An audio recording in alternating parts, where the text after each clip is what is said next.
Alright lads, I know that you guys have been skipping out on going to church lately, so I have a new way to intrigue you to get to the next Sunday Mass. We've got cute blonde farm girls and even the edgy variety of that same farm girl, and even some women that might have seen horrors beyond human comprehension, but maybe you don't need anything super special. Maybe you just want a basic looking white girl to show up and lead you to Christ. In which case, we're going to be talking about Popess Johanna in today's video. And this character is a really interesting one to talk about because I'll get a lot of comments asking, is this servant worth rolling for? And I have to say that she's really good, but just not needed at the moment, and that's really unfortunate because she is legitimately very good. She is a strong servant that brings a lot to the party and can flex as your DPS if the power mods are calling for it. And especially after she was kind of a little cutie patootie in Trom, I'm really sad that I have to pull myself away from summoning for this servant, not because she's not good enough, but the servants that are coming out after her are just so nut-bustingly insane.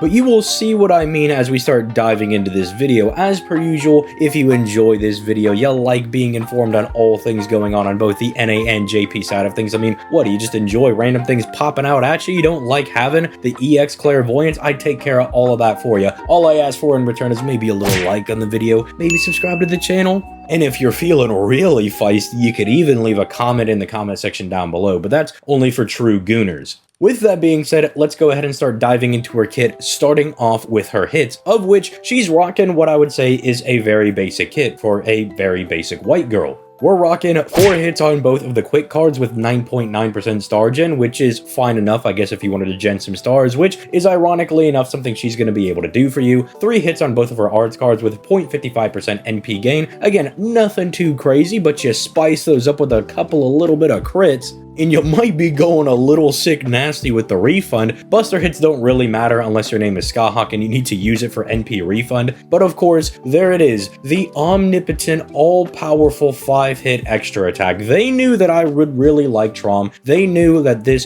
Gooner Pope lady would actually speak to me specifically, so they were like, you know what, ZTL, we're gonna throw you a bone. Maybe Tiamat and Draco, they are just way too titillizing for you to want to go and summon for. What if we gave Pope Joanna the 5-hit extra attack? Which, if you're not in the know, here we go again, is a composite card that gens stars NP and does big boy damage and has an append skill to make it even stronger than before, but I must stay loyal for trying to go for giant dragon mommy lady and also the other dragon mommy lady. Regardless, her hits are very fine. Nothing too amazing, but they're also not bad either because they're really just there to facilitate her style of gameplay as kind of being a support that can flex into being a DPS. If you're wondering about her passive skills, she does have an astonishingly high 25% debuff resistance with magic resistance EX, functionally meaning that 1/4 of the time all debuffs against her are going to whiff, and she is getting a slight buff to her arts cards by getting a 10% off of the territory creation A, meaning that her NP gain and arts damage is going to be just a little bit higher on those arts cards. But with that being said, let's start moving into her first skill, Saint of Imaginations A, which is a really baller name if I can just say that for the court. It's going to be giving her 5,000% star weight to your allies' arts cards of your choosing, while also giving them 100% arts crit damage for 3 turns, while also providing 10 stars every single turn for 3 turns on a 6-turn cooldown. If this kind of looks familiar, it's like a mix of Hoyin Skaya and Scotty skills rolled into one, because it's specifically buffing up the star weight of your arts cards, which, hey, she's in an arts team, you'll want to be doing arts crits, and then giving them 100% arts crit damage, which is actually a little bit better than what, say, Proto Merlin is doing, because she is giving you, yeah, 100% crit damage for all of your card types, but for only 1 turn. This might be a little more pigeonholed into just arts cards, but you get 3 turns out of it, which can, again, be manipulated with people like, say, Summer BB's 3rd skills, your card shuffling skills if you want to use Mommy Artoria,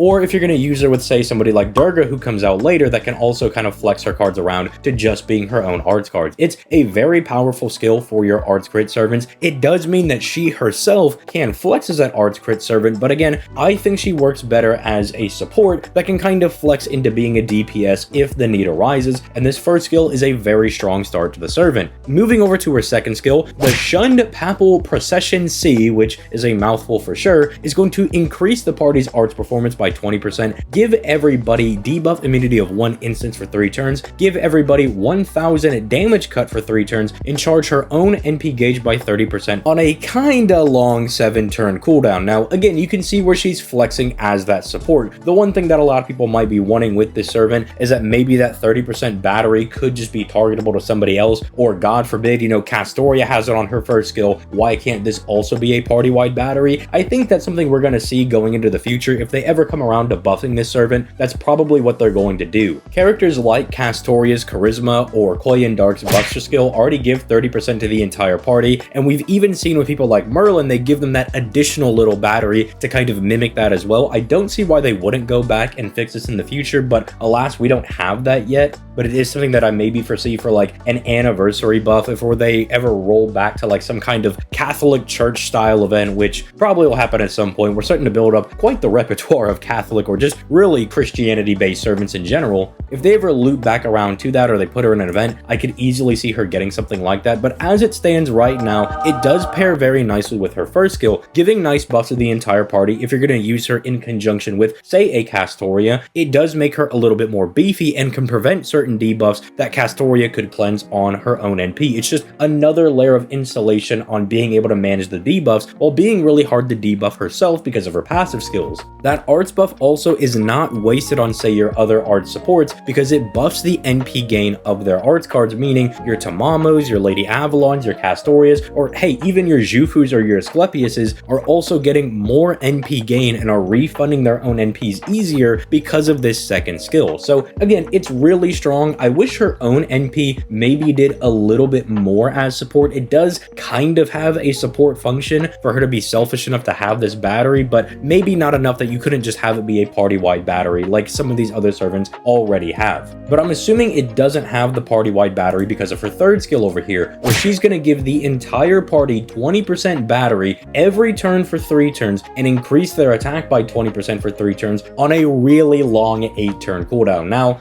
this is really strong. I mean, it's ridiculous. You're basically getting 60% battery over the course of 3 turns. And the additional attack buff on top of the arts buff is contributing some really nice damage to the entire party, especially if you need her in, say, multi-core parties, where she can flex as like maybe a wave 1 clear or a wave 2 that might be a little bit weaker because sometimes they lead off with a really strong 400k enemy. Wave 2 is like 100k. She can take that out pretty easily, no problem. And if you're running low on batteries, they might have enough time to give your main support 40% over the course of those additional turns. And that is not to be put down at all. I mean, that is very, very strong. And again, she's contributing a massive crit damage buff if you're relying on face cards, because let's be honest, not everybody can NP5 every single servant that comes out and has Oberon, Black Grail, and all this other hoopla running around in their Chaldea. So getting the additional crit buff while also getting the arts buff and the attack buff is very, very strong. And this 3-skill package is just ridiculous together in and of itself. It's why I say she is a really good servant. I don't want to see anybody putting her down and saying that she's bad. It's just, again, not very needed, because look at these 3 skills. They're all really strong, and imagine if she came out, say, before Castoria. I think the servant would be bonkers going into art setups. But the problem is we live in a Castoria society where she exists and kind of puts down a lot of these other art supports. I mean, even when Proto Merlin came out, you know, Lady Avalon,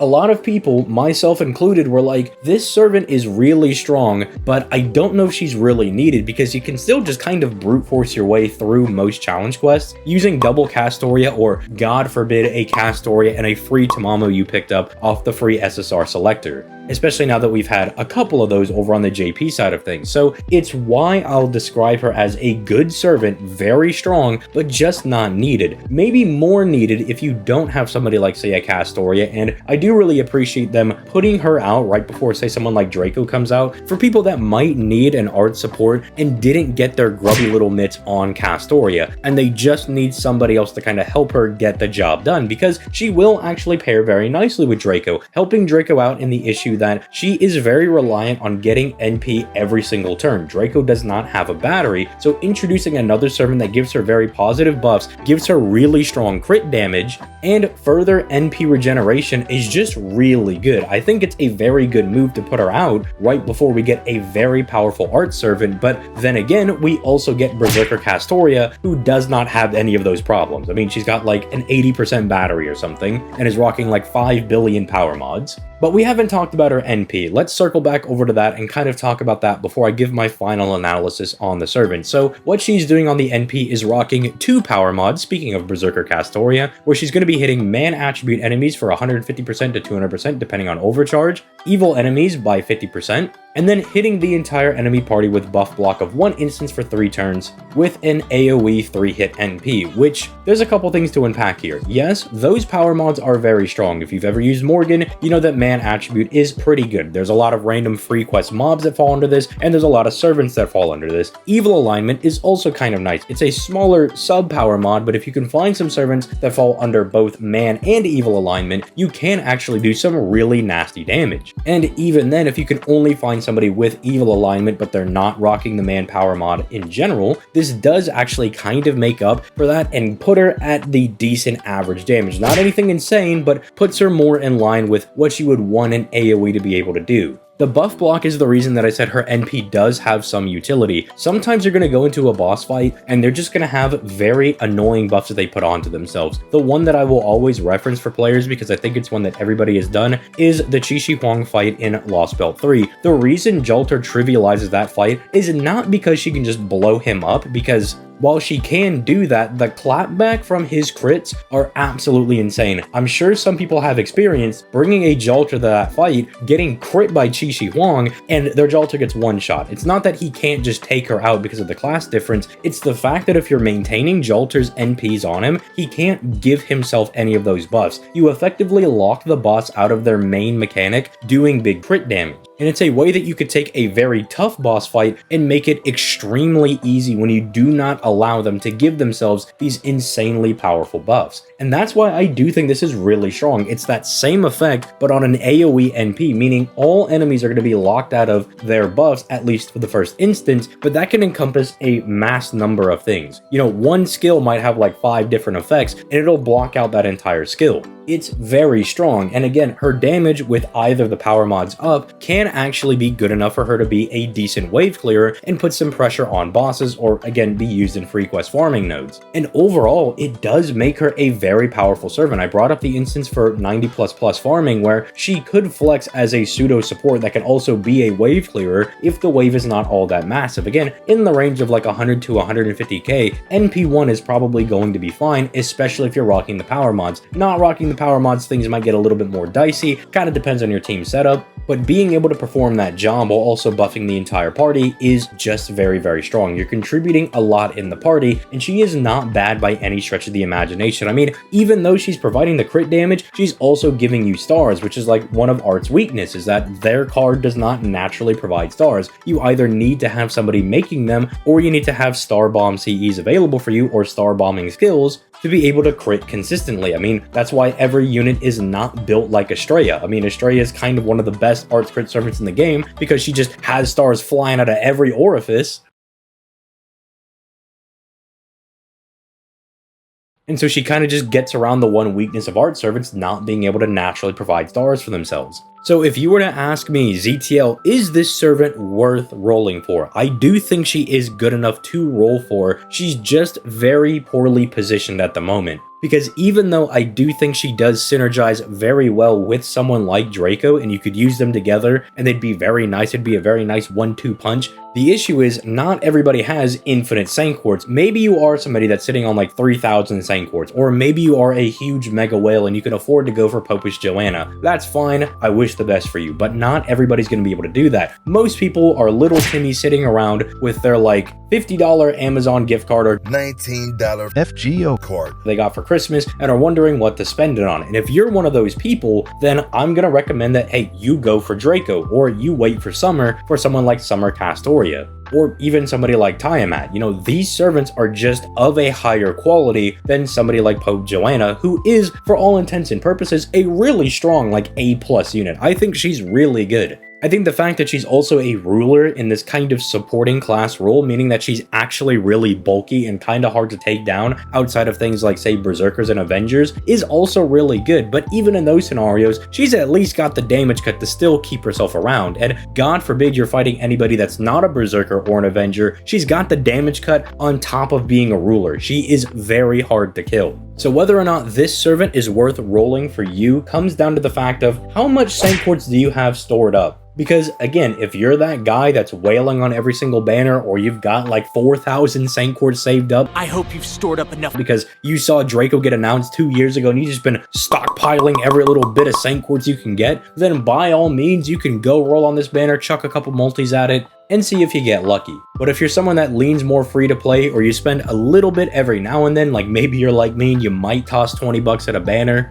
then it's probably worth skipping this one and maybe putting her on, say, a Destiny Order Summon or a GSSR if you do those things. But let me know what you think in the comment section down below. Are you going to be rolling for Popess Johanna? I know this is going out a little bit early. I think it should be going out a couple of days before she goes live. Who knows? Maybe my scheduling is correct and she's already live on the NA side of things right now. So let me know if you pulled her, if she is out at the moment, and if you use this as a summoning catalyst, and if this is going out early, then let me know if you are going to be rolling for her. And for everybody that made it to the very end of this video, give me your top 5 Christian Fate servants in the comment section down below. I want to know, what are your top 5 Christian servants that you're gooning for in the comment section. With that being said, I'm going to go ahead and get out of here. You guys have yourselves a nice day, and I'll catch y'all in the next one. Peace, late guys.